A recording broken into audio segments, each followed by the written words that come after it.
Magandang hapon mga kabalen, at dahil hapon dyan, ako'y magka-grass cutter. Ayan o, papansin nyo, ang daming damo, no? Ayan. Dahil mataas na yung damo, mga kabalen, ay kailangan na natin i-trim yan. Dahil nakakadulas yan pag dumadaan kami. Yung mga motor na lang. Tsaka iwas na rin sa mga ahas na madadaanin natin. Ayan. Ang tataas na ng mga dyan, no? Dito ay umumpisan ko na mga kabalen. Susut ko na yung grass cutter dyan. Medyo mabagit nga lang yung grass cutter mga kabalen. Nakakasakit sa balikat. At ngayon yan, inumpisan ko na dyan. Una muna dyan sa may kubo para at least malinis dyan. Yan nga. Dito naman sa kabila. Yan. Medyo nililinis ko na dyan, no? Kung napapansin nyo, may improvement na. Kapag grass cutter, hindi rin madali dahil first time kong mag-grass cutter. Nahihirapan din ako mga kabalen. Lagi nga natatanggal yung tansig dyan. Siguro nga dahil natatanggal dahil maluwag yung pagkakalagay ko. Pero okay naman. Ngayon madalang na lang natatanggal mga kabalen. Diyan nga medyo malapit na ako matapos. At pupunta naman ako doon sa kabila para doon kasi medyo mataas yung mga damo dyan. Yan nga panaidaan ng mga alaga kong manok at saka pabo. Yan, malapit ko lang matapos. Yan kabalen, medyo sumasakit na nga yung balikat ko dyan. Stop it. Get some help. Ngayon lang talaga. Kaya saludo ko sa mga nag-grass cutter dyan, doon sa mga tadaan na nakikita ko. Satisfying din mga kabalen pag nakita mo lumilinis yung dinadaanan mo dahil at least hindi ka na maabala sa mga damo-damong yan. Ayan, medyo malapit na talaga ako matapit dyan at lilipat naman ako doon sa kabila. Ayan, nandito na nga ako mga damo dyan, no? Ang hirap din tanggalin. Ayan, nandito na nga ako mga kabalin, dito talaga mas makapal. Ayan, medyo nahirapan din ako dyan.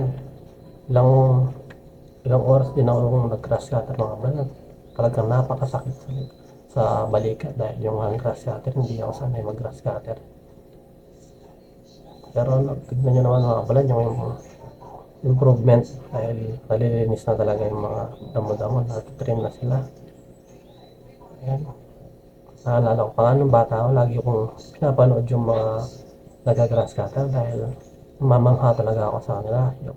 Saka yung pag-ikot ng LC parang namamangha ako dahil paano nila napuputol yung damo.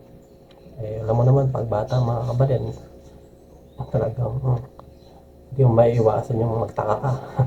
At dyan ngayon na nilagay ko yung tansi dahil natanggal na naman. Ayan, tuloy ulit tayo sa pag-grass cutter dyan. Ayan, dito, malapit na ako matapos dyan mga kabalin. At dito ngayon at palupot yung damo mga kabalin. Tinanggal ko muna para hindi magka-problema yung grass cutter dahil hina yung ikot niya. Ayan, medyo nag-i-enjoy ako dyan mga kabalan dahil talagang nakakatuwa, no? Dahil kahit sa malit na paraan lang tingnan mo, hindi naman talaga ako nag-grass cutter eh. First time ko lang talaga yan. Pero tingnan mo naman, ba? Saan ka pa? Dito ka na. Ayan, edi dyan na ako sa malapit dun sa kurbada mga kabalin. Bumalik ulit ako dahil meron pa pala akong nalagpasan. Akala ko tapos na. Yan, tuloy lang tayo sa pag-grass cutter mga kabalin. Dyan ngayon medyo ulan na. Tignan mo yung aking mga kabalin. Lumalakas na. Mamaya-maya dyan, naambon na dyan mga kabalin. Kung mayaman lang talaga ako mga kabalin, bibili ako ng robot para siya na lang mag-grass cutter dyan. Medyo masakit na talaga yung dyan, yung balikat. Ayun, nagpahinga muna ako. Medyo napagod talaga ako dyan mga kabalin. Sakit kasi sa balikat talaga. Ayan, yung hindi ko ulit. Ayan, tuloy lang naman tayo mga kabalin.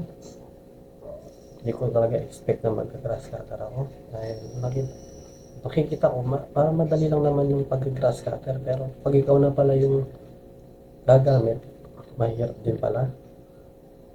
Pero madali lang siya dahil para lang siyang automatic na motor dahil ipipindutin mo lang naman yung pinaka-gas niya, patanda ng LC. Ganun lang naman siya. At dito nga mga kabalay, medyo tumilintik na dyan. Medyo nararamdaman ko na yung nababasa na ako ng konti-konti. Mahirap na kaya medyo din binilisan ko na mga kabalay dahil mahirap na magkasakit ngayon. Lalo na ako lang yung tatrabaho sa amin. Kaya kailangan ko talaga mag-ingat dahil mahirap na talaga. Pag siyempre, pag mabsent ka sa trabaho, wala ka sahod, wala kang kakainin. Dito ngayon natapos ko na mga kabayan, sa wakas. Successful na, no? Kita nyo naman, no?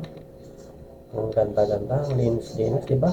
Kahit, kahit di medyo, medyo may mga, hindi pa na control na mga, na damo. Pero nakita nyo naman yung pagka scatter ko, satisfying mga kabayan. At dito ay makikita nyo yung before and after niya. Ayan, no? Before. At yun naman ay after, di ba? Ayan lang. Salamat sa panonood.